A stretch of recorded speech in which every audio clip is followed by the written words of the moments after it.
hindi gumagawa sa atin ng ayon sa ating mga kasalanan, ni gumantiman sa atin ng ayon sa ating mga kasamaan. Kung paano nga Ama ay naawa sa kaniyang mga anak, gayon naawa ang Panginoon sa kanilang nangatatakot sa Kanya.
Nagpapasalamat po kami sa hapong ito na kami ay nagkatipon upang magpuri sa iyong kataas-taasang pangalan.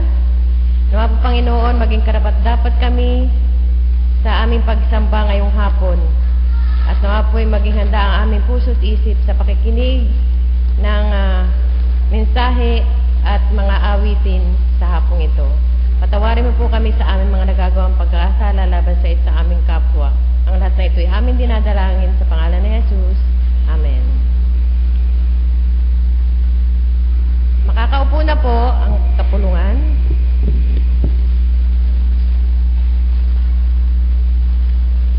Para po sa ating mga balita, ngayon po ay Retired Church Workers and Spouses Association Sunday, Leadership and Membership Sunday at Transfiguration Sunday. Kanina pong umaga, ang atin pong panauhing tagapagmensahe ay ang ating Reverend Catalino Tibayan Samonte. Siya po ay ang ama ng ating administrative pastor. At kasama din po ang kanyang may bahay, ang ina ng ating pastor. Andito po siya sa unahan, ang ating kapatid na ginang Gloria Vergara Samonte.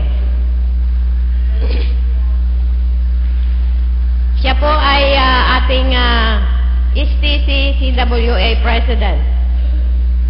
At ang atin po namang naging panauhing tagapagsalita kanina, si Pastor Sammy, ay siya ang President ng Samahan ng mga Retired Church Workers and Spouses Association.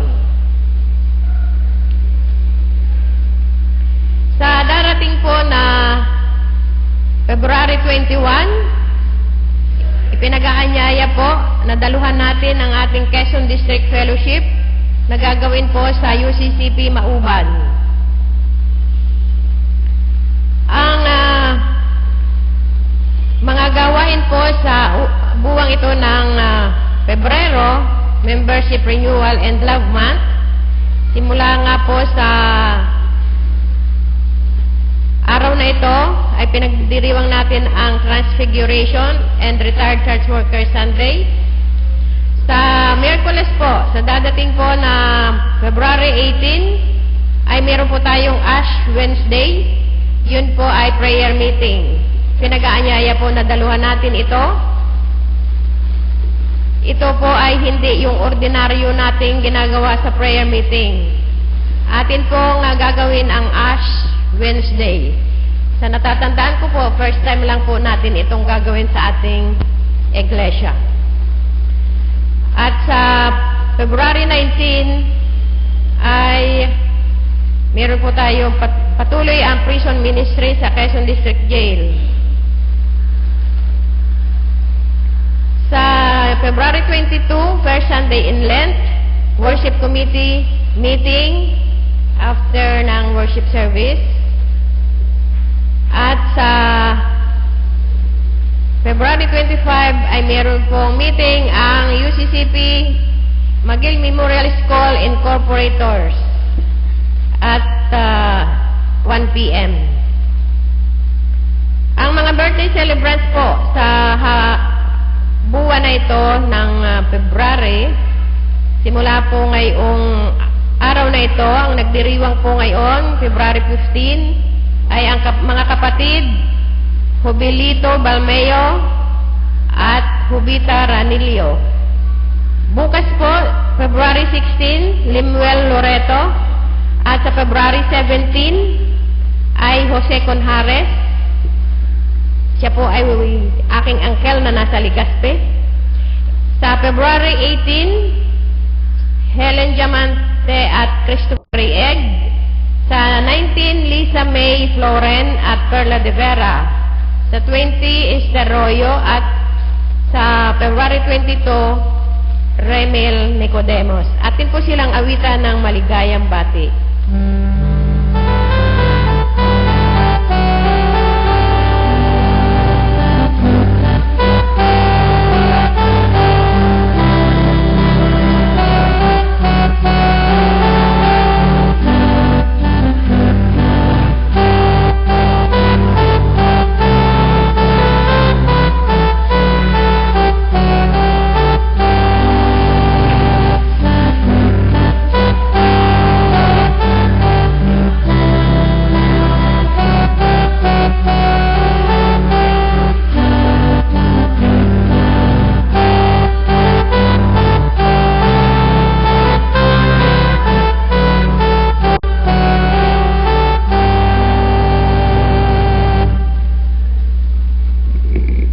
Magandang hapon po sa ating lahat. Patuloy po nating winawelcome ang bawat isa sa atin para po sa isang makahulugan at makabuluhang pagsamba. Baka po meron tayong bisita. Bukod po sa aking mami, ay baka meron pa pong bisita na nandyan. Yung taga-Agdangan, welcome po, pakitayo po. Yan, atin pong palakpakan ang galing po sa UCCP Agdangan. Okay. Mayroon pa po? Ganon din po, atin pong winawelcome yung patuloy na nanonood at nakikinig sa atin sa pamamagitan ng Ustream Live. Dagdag na balita. So, ating pong patuloy na isama sa ating mga panalangin Lalo tigit yung pong ating mga kapatid na pumanaw na. Nandyan po sa baba ang ating kapatid na Herminia Pamular. At nasa Manila po naman, nadadalhin po dito sa Webes ang ating kapatid na Betty Trinidad. At ganun din po naman na ating isa pang kapatid na nasa USA, ang ating kapatid na Cecilia Adversario. So, patuloy po natin silang isama sa ating mga panalangin. Ngayon po, tayo po ay naririnig sa ibaba. Ito po'y bahagi na rin ng ating pagsamba para po sa patuloy na pagpapasalamat sa buhay, sa kabilang buhay ng ating kapatid na Herminia. Mayroon pa po bang balita? Kung wala na pong balita, tunay na ang ating Panginoon Kristo ay nasa ating kalagitnaan. Patuloy tayong matuwa at magalak sapagkat kailanman hindi niya tayo iniwan. Lalo tigit sa patuloy nating pagsamba sa pamamagitan ng sama-samang pag-awit, pagninilay at pananalangin. Sa pamamagitan niyan mga magulang at mga kapatid, tayo pong lahat ay tumayo. Tayo po'y magbatian sa isa't isa, magmano mga bata sa nakakatanda.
Ituturo sa akin ang landas ng buhay. Nasa iyong harapan ang kapuspusan ng kagalakan. Sa iyong kanan ay may mga kasayahan magpakailanman.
may talukbong pa ang mabuting balitang ipinahayag namin, ito'y natatalukbungan lamang sa mga napapahamak.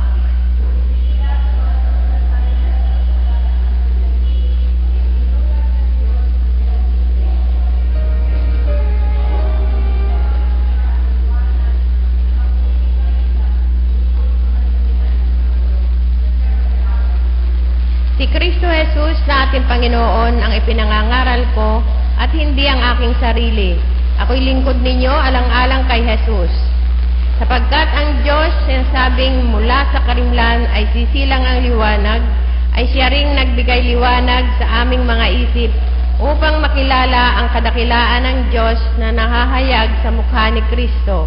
Purihin ang Panginoon.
Tayo po ay manalangin.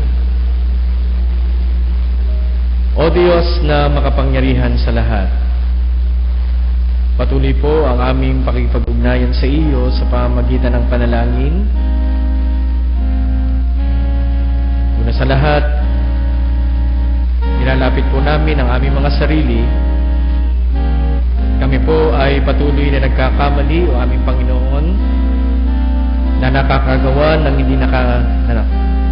hindi ka nais-nais sa aming kapwa. Sa amin pong pagsasalita, sa aming paggawa, maging sa aming paglilingkod. Alam namin na ikaw ay Diyos na mahabagin at mapagpatawad, kaya naman kami po ay nagpapasalamat sa pagpapahayag ninyo sa amin. At ito po ay napakahalaga sa bawat isa dahil ikaw ang siyang nagsasalita. Sa hapong ito, aming Panginoon, hindi po kumpleto ang aming buong maghapon kung hindi po kami makadadapo sa iyong bahay dalanginan para ikaw ay aming makasama at makapiling sa pamamagitan ng iyong Espiritong Banal. Dahil ikaw ang aming Panginoon, noon, ngayon at magpakailanman, ikaw ang aming manilikha, manunubos at tagapagtaguyod.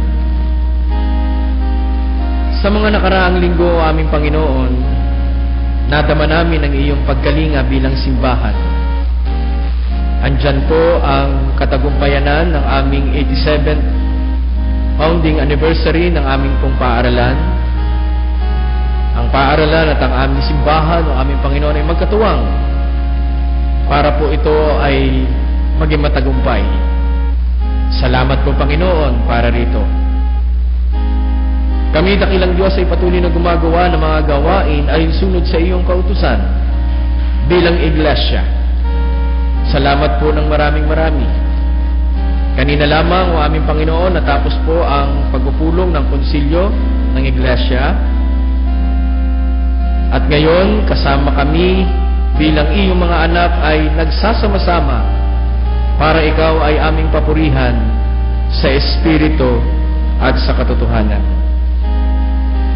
Kagaya po ng panalangin namin kanina, o aming Panginoon, nais namin banggitin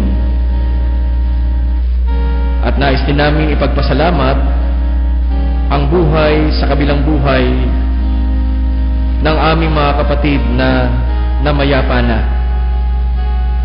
Andyan ang aming kapatid na Herminia Palomar, ang aming kapatid na Betty Trinidad, maging ang aming kapatid na Cecilia Adversario. Salamat po sa hiram na buhay na kung saan ito ay nagamit nila na naaayon sa iyong kalooban. At ngayon, o aming Panginoon, idinadalangin namin sila sa iyo dahil ito ang nararapat para sa iyong mga anak na nag-alay ng kanilang panahon, ng kanilang paglilingkod, dahil ito ang kanilang pananampalataya. Gayon din, o aming Panginoon, aming idinadalangin ang kabuuan ng aming simbahan, ang United Church of Christ. Nawa dakilang Diyos, samahan niyo po ang aming mga obispo, ang aming mga conference ministers, mga manggagawang babae at lalaki na patuloy na nagsasaka, hindi lamang sa lugar na ito, sa ibang mga lugar, sa ibang bansa, para patuloy na mag-ani ng mga mananampalatayang sumusunod at susunod sa iyo, o aming Panginoon. Patuloy din po namin pinagpe-pray ang aming bayan, ang aming bansa. Punong-puno po ito ng kaguluhan. Alam namin, dakilang Diyos, na ito po ay mawawala dahilan sa may katahimikan kaming inaasahan na magmumula sa iyo, aming Panginoon. Hawakan niyo po ang bansang ito, maging ang buong mundo. O Diyos na makapangyarihan sa lahat, mula pa po kanina hanggang ngayon ay aming pinagdiriwang ang aming mga manggagawa na mga retirado na, babae at lalaki, na nagpahayag kanina, dakilang Diyos, ng iyong mabuting balita. Patuloy niyo po silang samahan, o aming Panginoon, sa kanilang mga paglilingkod. Sila po ang inspirasyon namin, kaming mga nakababata sa kanila. Maraming pong salamat sa kanilang paglilingkod. O Diyos na makapangyarihan sa lahat, agmasdan mo ang iyong mga anak, patuloy ang kanilang mga panalangin. Ito po ang aming sama-samang panalangin. Sa pangalan ni Jesus. Amen.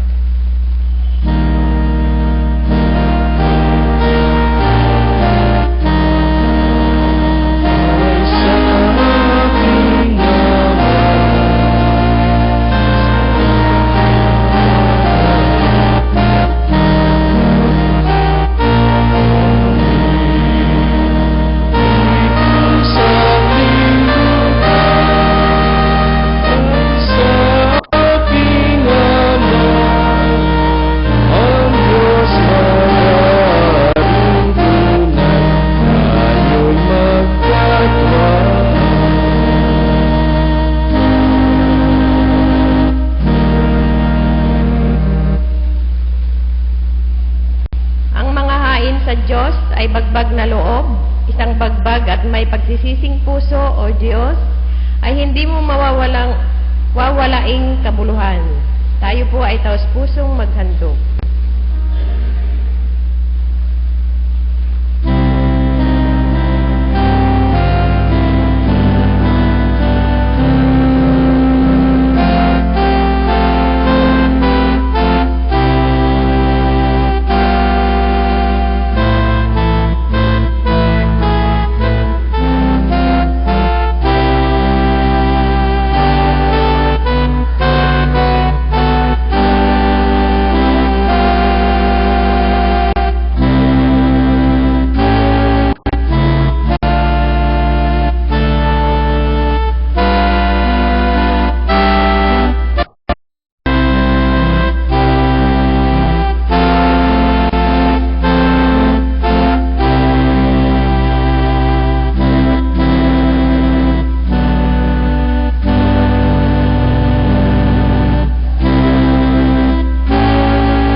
walang biyaya na patuloy mong ibinibigay sa bawat isa sa amin. Narito po ang bahagi ng mga pagpapalang ito at naway magamit sa pagpapatuloy ng aming mga gawain sa iyong ubasan. Pagpalain mo po ang mga kamay na nagsipagkaloob. Sa pangalan ni Jesus, Amen.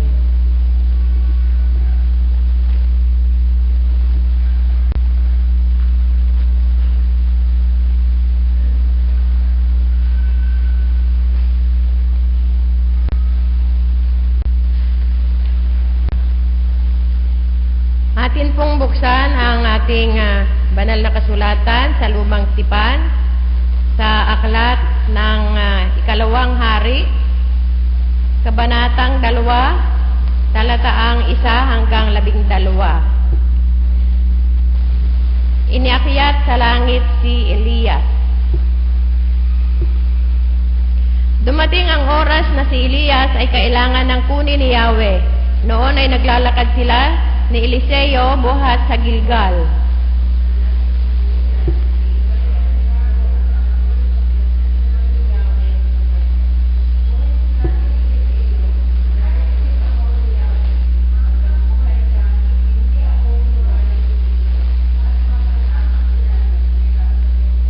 Sinalubong sila ng mga propeta roon at tinanong nila si Eliseo, "Alam mo bang ang maestro mo ay kukunin na ni Yahweh?" "Alam ko, kaya huwag na kayong maingay," sagot niya.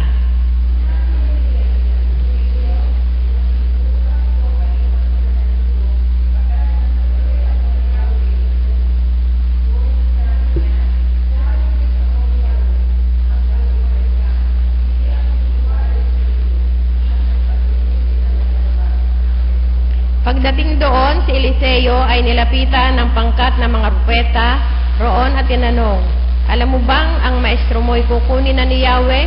"Alam ko, huwag na kayong maingay," sagot niya.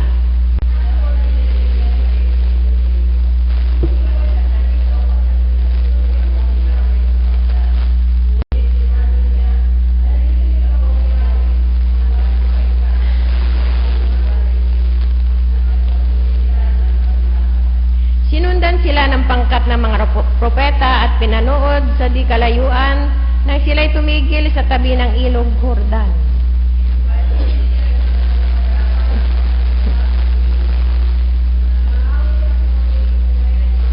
Pagkatawid nila, sinabi ni Elias, "Sabihin mo sa akin kung ano ang ibig mong gawin ko para sa iyo bago ako kunin."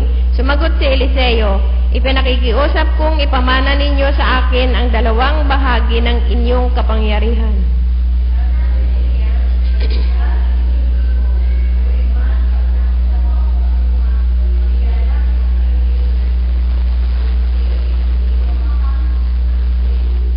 Patuloy silang nag-uusap habang naglalakad. Walang ano-ano'y pumagitna sa kanilang isang karwaheng apoy na hilang mga kabayong apoy. Nagkahiwalay sila at si Elias ay iniakyat sa langit sa pamamagitan ng ipo-ipo. Ito'y kitang-kita ni Eliseo, kaya't napasigaw siya, Ama ko, lakas at pag-asa ng Israel." At nawala sa paningin niya si Elias.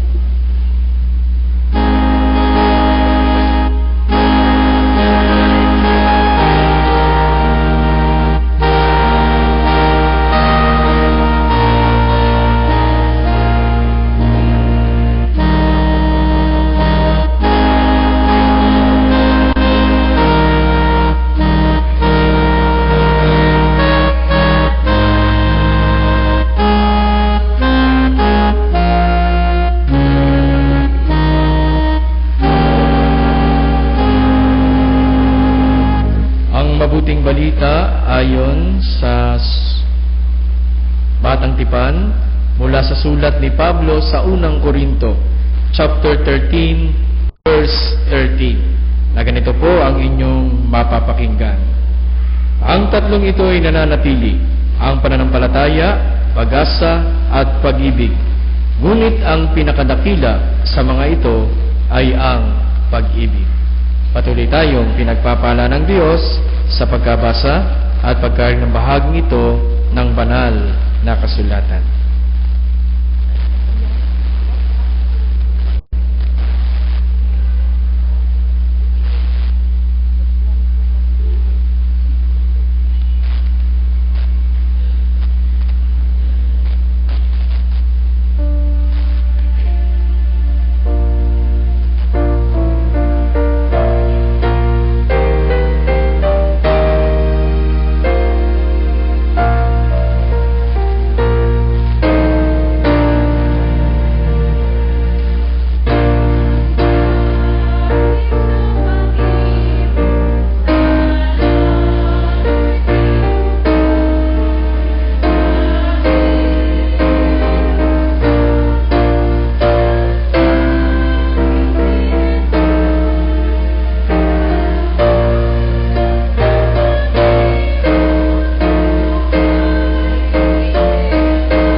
kami sa mandaling manalangin.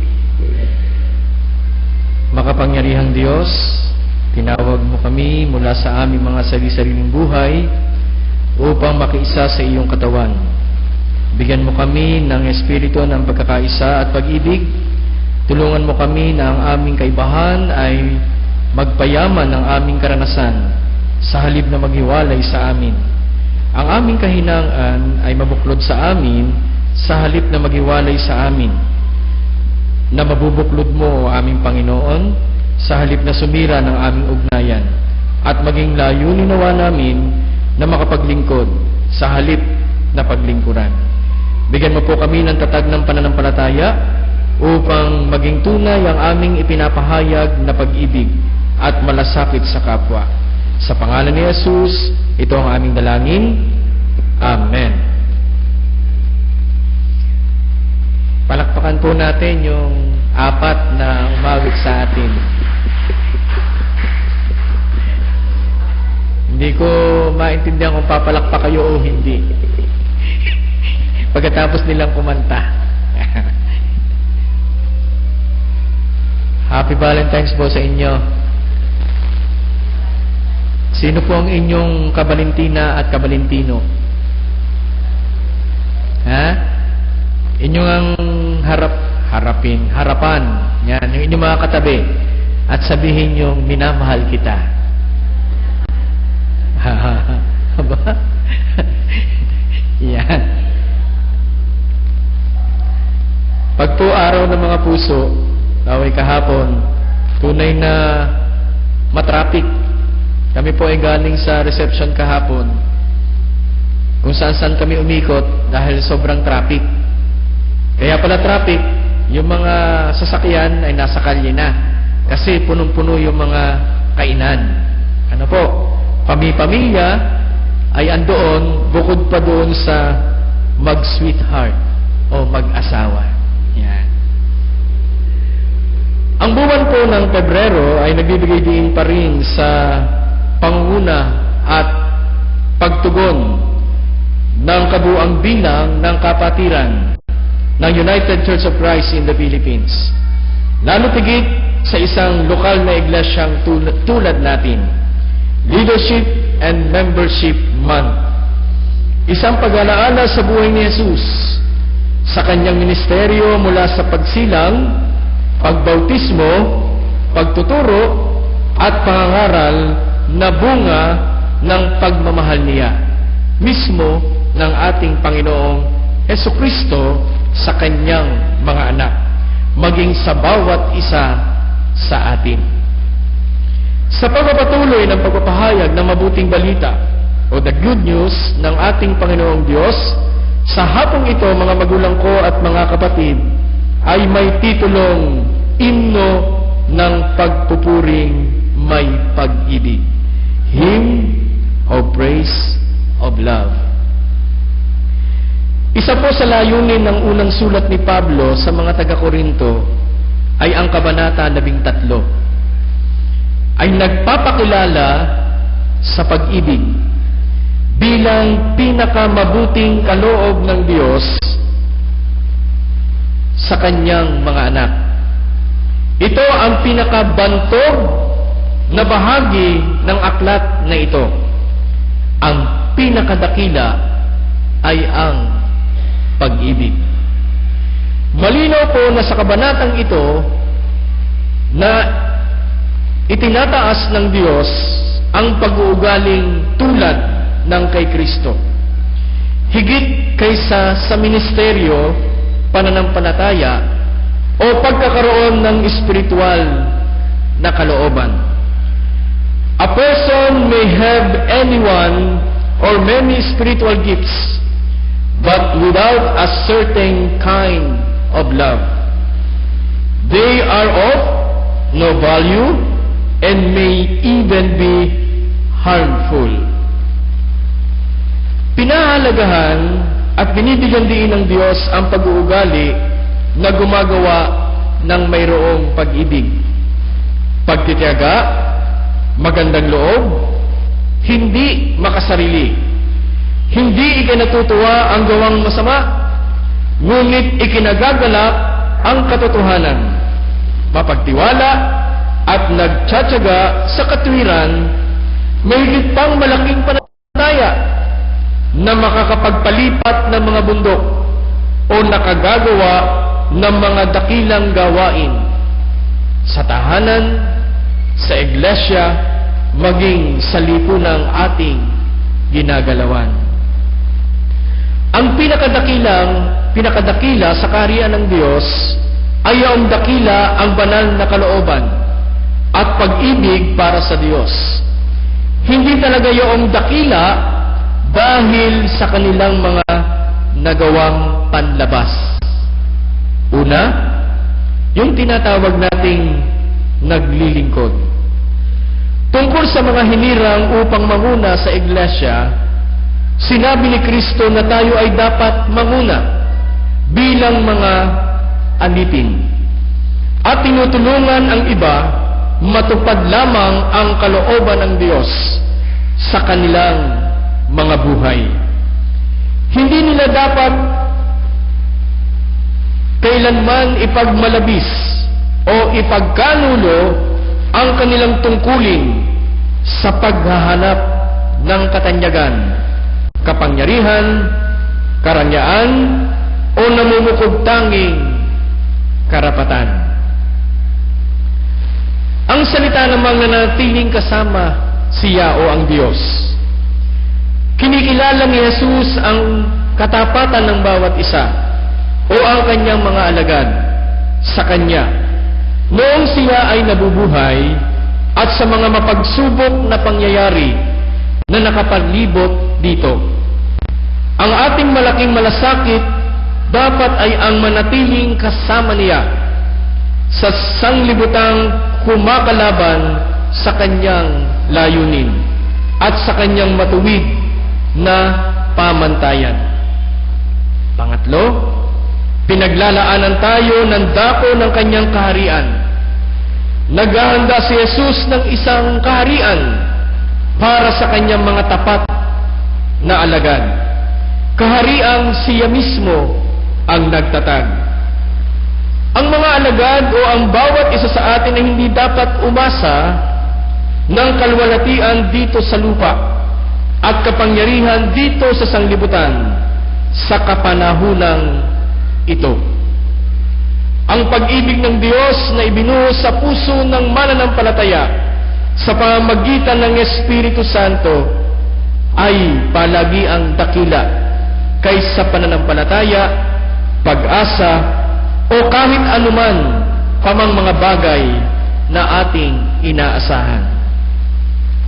Yung pong pananampalataya ay yung hawak natin, yung ating faith sa ating Panginoong Jesucristo. Nabunga ng pananampalatayang yun yung ating ginagawang pagmamahal sa kapwa, sa kabiyak, maging sa ating mga mahal sa buhay. Ang pananampalatayang ito ay tinanim sa bawat isa sa atin upang ibigay ang kapahayagan ng pagmamahal sa Diyos maging sa kapwa.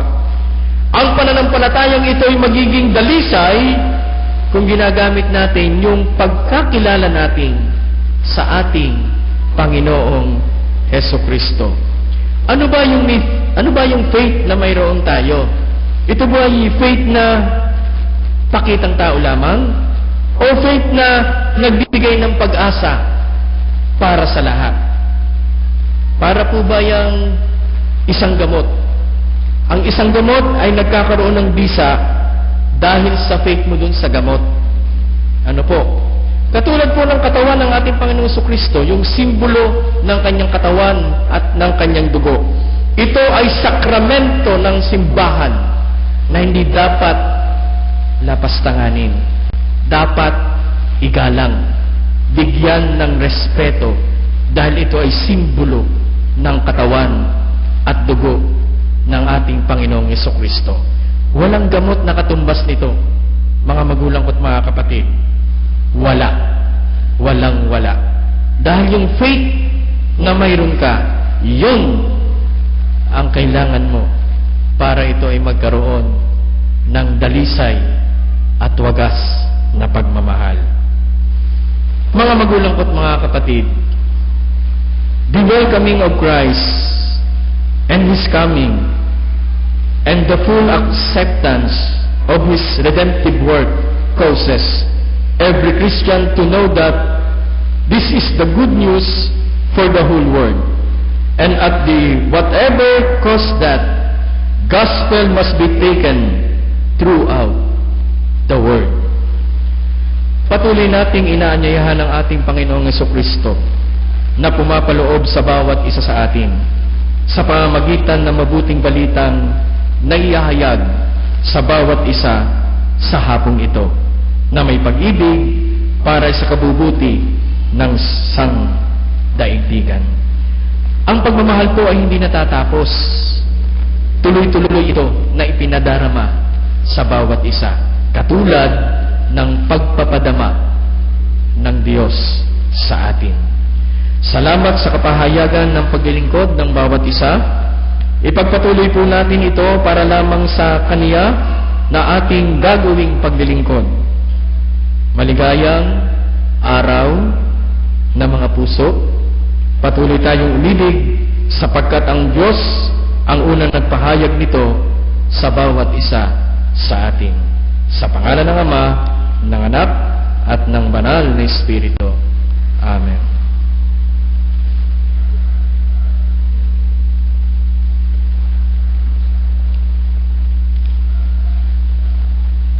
Tayo pong lahat ay magsitayo at sabay-sabay po nating sambitin ang kapahayagan ng ating pananampalataya.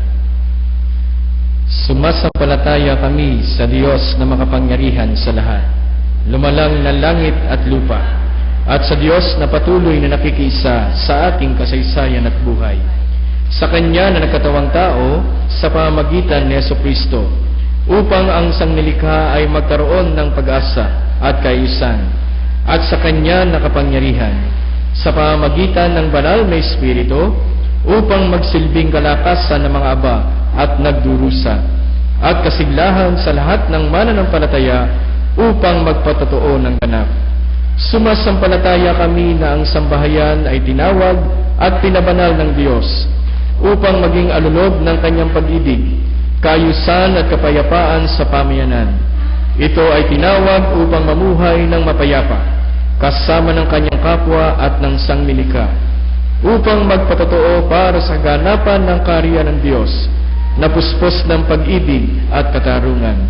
Sa isang Diyos Ama, Anak at Banal na Espiritu, kami ay ganap na sumasampalataya. Amen. Gagawin po natin ng ikalawang paghahandog para sa Retired Church Workers and Spouses Association.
Patuloy o aming Diyos na kami ay nagtatalaga ng aming mga sarili sa iyo lamang. Hindi lamang po yung pong buong maghapon na aming ginawang pananambahan, pagpupulong, maging pagtatalaga ng buhay sa kabilang buhay ng aming mga kapatid na binanggit namin ang kanilang mga pangalan, kani-kanila lamang. Nawa dakilang Diyos, yung pong kapayapaan ay maranasan, hindi lamang nila, maging ng bawat isa sa amin. Muli na naman pong natatapos ang aming pagsamba o aming Panginoon, pero hindi dito natatapos ang aming paglilingkod. Bagkus pa nga, lahat ng aming narinig, nakita, ay aming babaunin para po yung pananampalataya, yung pag-asa, at yung pag-ibig ay manariwa, madagdagan sa aming puso, maging sa aming kaisipan. Sa amin nga pong pagtatalaga o aming Panginoon, ang ilan sa iyong mga anak ay lumapit sa inyong dambana. Tigluptuhod, nananalangin o aming Panginoon.